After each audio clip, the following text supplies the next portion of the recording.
Chers amis auditeurs, mes frères et sœurs en Jésus-Christ, que la grâce et la paix de Dieu vous soient multipliées. Alors, à partir de ce samedi, on va aborder une série tout à fait spéciale. On va parler des attributs de Dieu, les attributs de Dieu. Je crois pendant 5 samedis, on va parler de ce sujet très important, les attributs de Dieu, les attributs de Dieu. Maintenant, par définition, quand on parle d'attributs, un attribut, c'est tout ce qui est propre ou particulier à quelqu'un ou à quelque chose. C'est tout ce qui est propre ou particulier à quelqu'un ou à quelque chose. Par exemple, nous étant qu'humains, nous avons nos propres attributs qui nous qualifient ou bien qui nous caractérisent étant que tels. De la même manière, frères et sœurs, Dieu aussi, il a ses propres attributs. Quand on parle des attributs de Dieu, les attributs de Dieu, ce sont des qualités essentielles, permanentes et parfaites de Dieu qui révèlent qui il est dans sa nature. Je reprends. Les attributs de Dieu, par définition, ce sont des qualités essentielles, permanentes et parfaites qui révèlent qui il est dans sa nature. Dieu, frères et sœurs, nous capables de connaître Dieu, c'est par rapport à ses attributs. Ou pas capable de connaître Dieu si vous pas maîtriser ça, les attributs de Dieu. Les attributs de Dieu, on peut dire, ce sont les caractéristiques de Dieu. Ce sont des éléments qui caractérisent Dieu tant que tel. Ce sont des qualités qui caractérisent Dieu étant que tel. Donc c'est sujet ça que nous allons étudier pendant 5 samedis. Les attributs de Dieu. Alors généralement, les théologiens distinguent 2 groupes d'attributs de Dieu. 2 groupes d'attributs de Dieu. Premièrement, on parle des attributs non communicables et les attributs communicables. Les attributs non communicables et les attributs communicables. Les attributs non communicables sont parfois appelés les attributs naturels de Dieu. Naturels de Dieu. Les attributs non communicables sont parfois appelés les attributs naturels de Dieu. Par exemple, l'omnipotence de Dieu, l'omniscience de Dieu, l'omniprésence de Dieu, l'éternité de Dieu, la souveraineté de Dieu, la transcendance de Dieu, l'immanence de Dieu. Ce sont des attributs non communicables. Autrement dit, ce sont des attributs naturels de Dieu. Donc, pourquoi on les appelle des attributs non communicables? C'est parce que, frères et sœurs, ce sont des attributs que Dieu ne partage à personne. Dieu ne partage ses attributs à personne. Personne n'a gagné attributs à eux. Seulement bon Dieu qui possède des attributs. Ce sont des attributs exclusifs de Dieu. Voilà le mot. Ce sont des attributs exclusifs de Dieu. Seulement Dieu qui possède ces attributs. Par exemple, seulement Dieu qui est omnipotent, seulement Dieu qui est omniscient, seulement Dieu qui est omniprésent, seulement Dieu qui est immuable, seulement Dieu qui est éternel, etc. C'est pourquoi on les appelle les attributs non communicables. C'est-à-dire, bon Dieu n'est pas communiqué attributs à personne. Les anges pas attributs à eux. L'homme pas attributs à eux. Pas personne qui possède attributs à eux. Seulement Dieu qui possède ces attributs qu'on appelle les attributs non communicables. Pour les attributs communicables de Dieu sont parfois appelés les attributs moraux de Dieu. Les attributs moraux de Dieu. Pourquoi on les appelle attributs communicables ou bien moraux? C'est parce que Dieu nous partage ses attributs, mais dans une certaine mesure. Bon Dieu lui partage les attributs ça avec nous, dans une certaine mesure. Par exemple, la bonté de Dieu, la justice de Dieu, la sainteté de Dieu, l'amour de Dieu, la miséricorde de Dieu, la compassion de Dieu, la sagesse de Dieu. Ce sont des attributs moraux de Dieu. Autrement dit, ce sont des attributs communicables. C'est-à-dire, bon Dieu, les partage les attributs ça va avec nous. Alors, nous n'avons pas gagné attributs sur le même niveau avec bon Dieu. nous pas le même niveau d'amour avec bon Dieu, nous pas le même niveau de sainteté avec bon Dieu, nous pas le même niveau de justice avec bon Dieu, mais quand même, les partager avec nous. Nous gagnons l'amour là qu'à nous. Nous gagnons miséricorde, compassion, justice, etc. C'est parce que Dieu nous partage, dans une certaine mesure, ses attributs, qu'on appelle les attributs moraux de Dieu. Alors voilà la différence. Voilà la différence entre les attributs de Dieu. Il y a deux groupes d'attributs de Dieu. Les attributs non communicables sont parfois appelés les attributs naturels de Dieu. Et les attributs communicables sont parfois appelés les attributs moraux de Dieu. Pour les attributs non communicables, c'est-à-dire ce sont des attributs exclusifs de Dieu, seulement Dieu qui possède ces attributs. Et pour les attributs communicables, ce sont des attributs que Dieu partage aussi à des êtres humains. Voilà. Donc, à partir de ce samedi, on va mettre accent sur les attributs non communicables de Dieu, ou bien les attributs naturels de Dieu. Non pas, pour l'instant, nous ne pouvons pas parler des attributs moraux de Dieu, mais nous voulons parler, nous voulons mettre accent plus sur les attributs naturels de Dieu, ou encore les attributs non communicables. Je veux dire, nous voulons aborder l'omniscience de Dieu. L'omniscience de Dieu.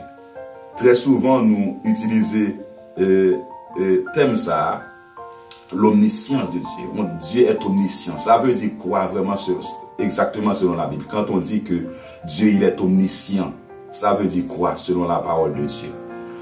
L'omniscience, dans l'omniscience, on trouve deux mots. On trouve omni et science. Ce sont deux termes grecs. Pardonnez-moi, ce sont deux mots latins. Omni qui signifie tout. Et science, les tout indiqué c'est connaissance. La toute science. Omni, qui signifie tout. Et science, qui signifie science, connaissance, etc.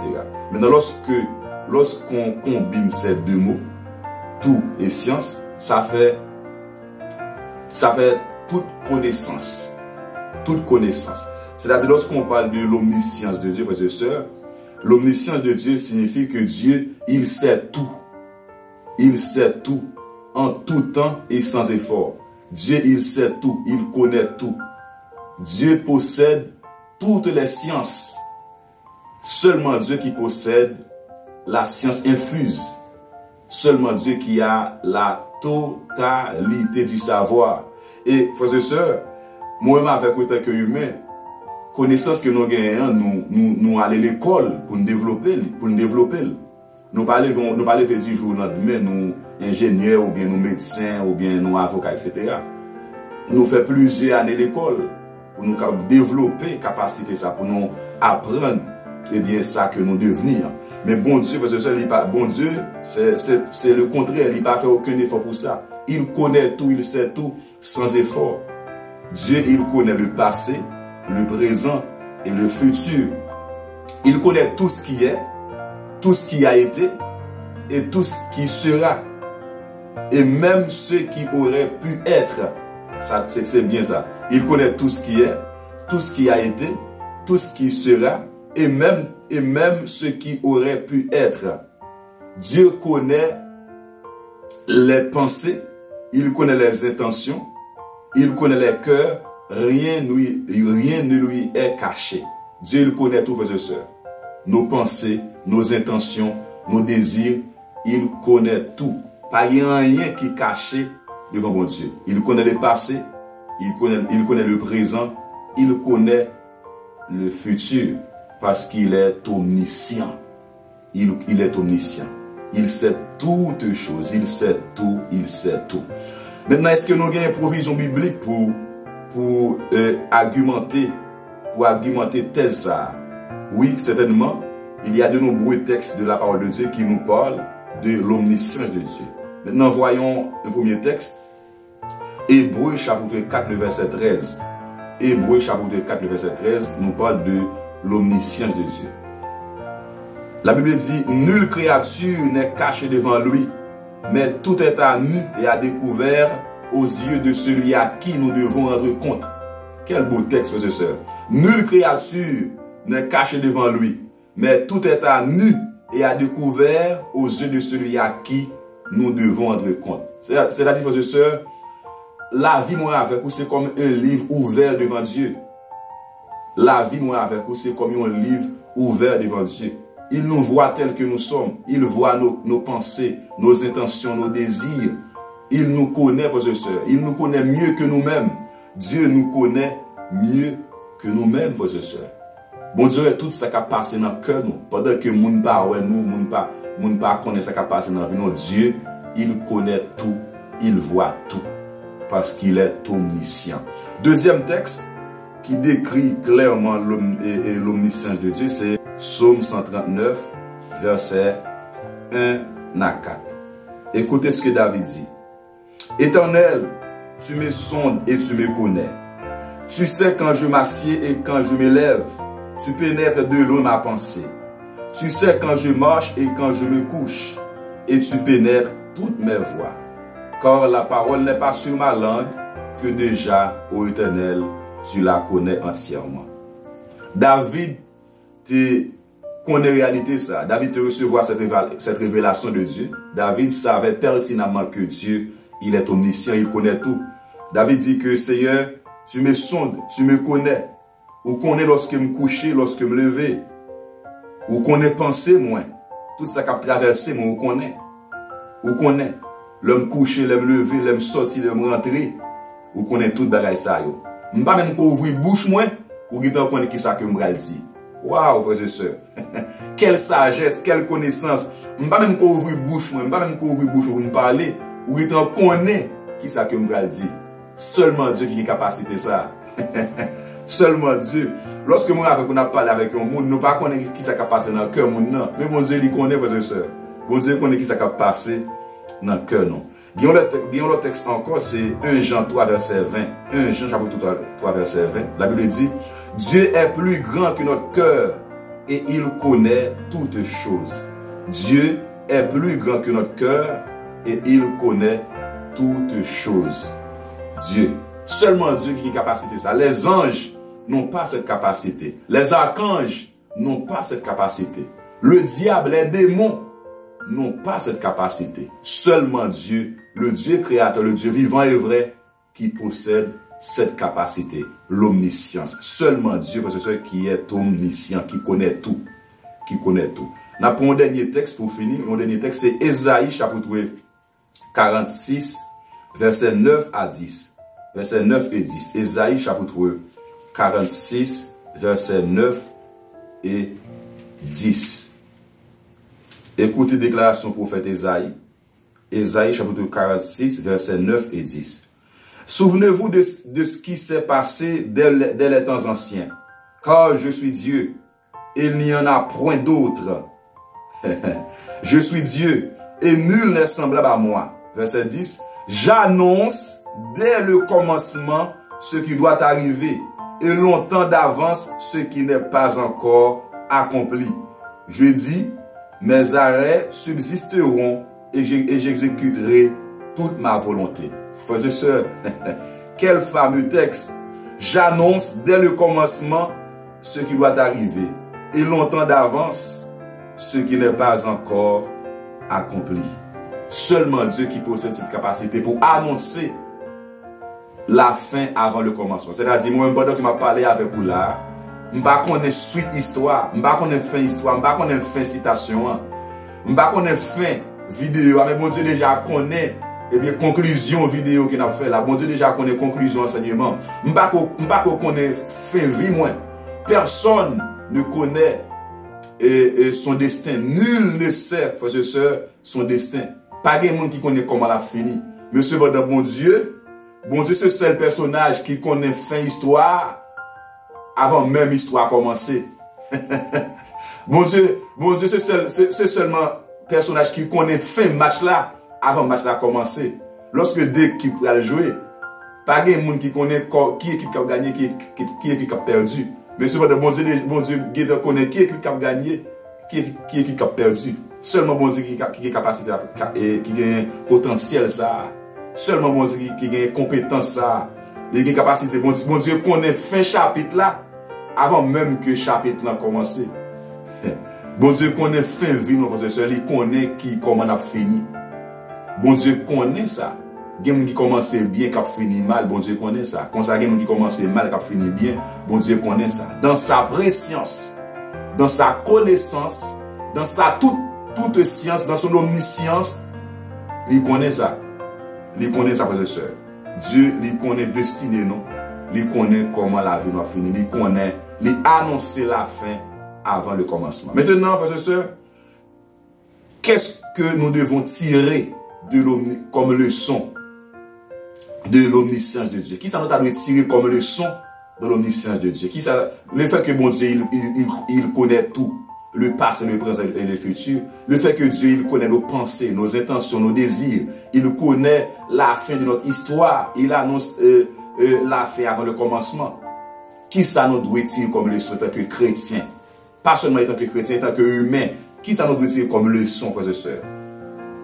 Qui ça nous doit tirer comme leçon? Nous devons tirer comme leçon que le fait que Dieu, il connaît tout, moi avec vous, nous devons vivre une façon qui fait mon Dieu plaisir. Nous devons vivre pour sa gloire. Parce que, frères et sœurs, tôt ou tard, moi avec vous, texte dit dans Hébreux chapitre 4, verset 13, nous devons rendre compte devant Dieu. Le fait que nous allons rendre compte devant Dieu, efforcez-nous davantage pour nous capables de produire des actions dignes de l'évangile. Efforcez-nous pour nous vivre pour la gloire de Dieu. Avant que nous agissions, avant que nous fassions quoi que ce soit, réfléchis. Dites tout bon, ma femme ne me voit pas. Mon mari ne me voit pas.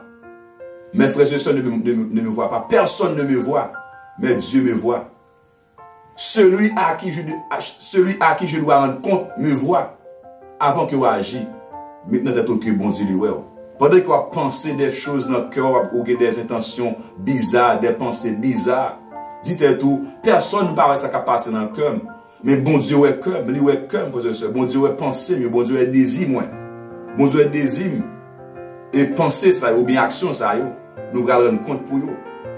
En plus, non seulement l'omniscience de Dieu doit nous inspirer la crainte envers Dieu, le respect, la révérence envers Dieu, l'omniscience de Dieu, puisque Dieu est omniscient, nous devons efforcer nous pour nous capables de crainte pour lui, pour nous respecter bon Dieu ça. Parce qu'il n'y a pas rien qui cache devant. La vie, c'est comme un livre ouvert devant Dieu. Deuxièmement, puisque Dieu est omniscient, il est digne de confiance. Il est digne de confiance car rien ne l'étonne, rien ne lui échappe. Bon, nous devons faire bon Dieu confiance. Par exemple, si nous avons une douleur qui a ravagé nous, si nous sommes malades, peut-être ou capable de souffrir en silence par une personne qui va, mais dites tout, personne ne connaît douleur qui va endurer là. Mais bon Dieu, puisqu'il est omniscient, il y a douleur, il y a souffrance moyen. Très souvent, moi, avec vous, dans la faiblesse, nous pensons que dans ça, nous dans les circonstances que nous sommes là, bon Dieu pas ouais nous. Est-ce que bon Dieu ouais nous? Est-ce que bon Dieu oublié nous? Non, bon Dieu ouais nous, frères et sœurs. Bon Dieu ouais nous, même si nous sommes dans les ténèbres, dans le fait noir. Bon Dieu ouais nous. Bon Dieu ouais nous, frères et sœurs. Et troisièmement, Dieu, il nous guide parfaitement. Il guide parfaitement ceux qui lui font confiance. Il guide parfaitement ceux qui lui font confiance. Si nous faisons bon Dieu confiance, il est capable de diriger nous, il est capable de guider nous parce qu'il nous connaît. Pas de rien qui cache devant Dieu. Pas de rien qui obscure aux yeux de Dieu. Il voit tout. Il voit tout. Même pour bon Dieu, ténèbres c'est comme lumière. Le psaume 139 dit ça. Ténèbres c'est comme lumière liée pour lui. Bon Dieu, il connaît toutes choses. Il connaît tout. Bon Dieu connaît la vie Marie ou. Bon Dieu connaît la vie madame ou même cap mener en vie en désordre ou dit que pas de personne qui va pasteur par un mari ou pas connaît madame ou pas connaît. Bon Dieu connaît, frères et sœurs. Bon Dieu connaît. Ne vous trompez pas. Dieu te connaît. Mon frère, ma soeur, Dieu te connaît. Ou a fait mon souffrir en silence dans le cœur, dans la pensée ou